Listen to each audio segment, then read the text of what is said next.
Ponti incredibili riemergono dal passato. Una volta erano bravi a costruire i ponti, e non solo i ponti naturalmente, solo che non sappiamo quando è stata una volta e chi erano quei bravi costruttori. Sono scomparsi dalla storia, ma almeno sono rimaste le loro opere a ricordarli. In altri video ho mostrato immagini di ponti, funzionalità, tecnologia avanzata, assemblati immagino con acciaio di prima qualità, e anche le pietre dovevano essere di prima qualità, visto che erano in grado di reggere carichi enormi. E poi ho mostrato doppi ponti, ponti appaiati, ponti panoramici, costruiti senza badare a spese, potremmo dire, con largo impiego di materiali e risorse. Ma forse quei costruttori avevano superato il concetto di spesa. Forse potevano contare su riserve di energia gratis illimitata, ricavata dall'etere, e attuavano ciò che era necessario per la comunità. C'erano ponti su tutta la terra e ci sono ancora, anche se in alcuni casi sembra che non portino da nessuna parte. Si parla di 50.000 ponti in Africa, 40.000 in India, per non contare quelli in Europa e America, e migliaia in Australia, eccetera.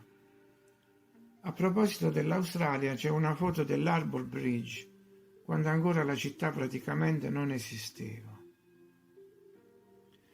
Quindi ponti, doppi ponti e ora persino tripli ponti, un vero spettacolo anche dal punto di vista estetico.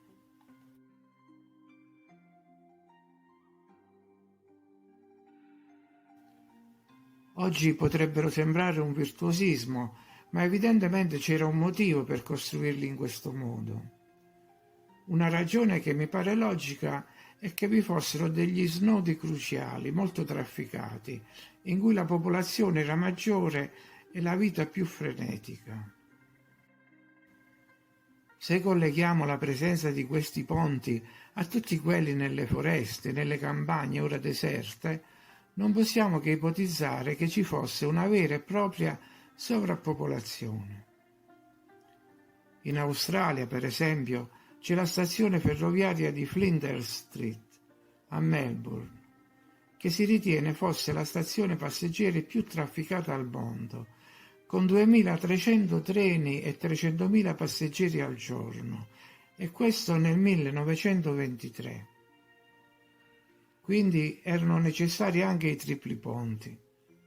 Se alle stazioni colleghiamo anche le strutture ricettive, grandi hotel uguali in ogni città, allora abbiamo un quadro più preciso della civiltà precedente. Erano miliardi anche loro. E tutto questo non fa che aumentare il disagio nel parlarne. Infatti ci si chiede che fine abbiano fatto, perché hanno abbandonato i loro palazzi, le loro città e i loro ponti. Insomma, c'era un sacco di gente che poi è sparita. Quale sorte gli è toccata? In alcuni commenti ai video precedenti sono venute fuori alcune ipotesi. Trasferimento o fuga?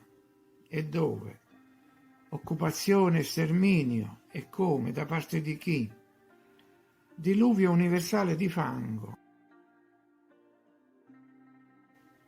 Insomma, varie ipotesi e tutte possibili.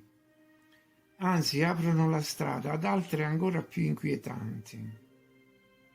Noi, nella nostra ingenuità, parliamo spesso del nostro stato di prigionia, del nostro vivere in una specie di allevamento per fornire energia psichica alle entità sconosciute che ci controllano. E se invece fossimo davvero un allevamento, una fattoria di animali per fornire cibo vero? E ogni tanto avviene la raccolta. Ma oltre questo non vado.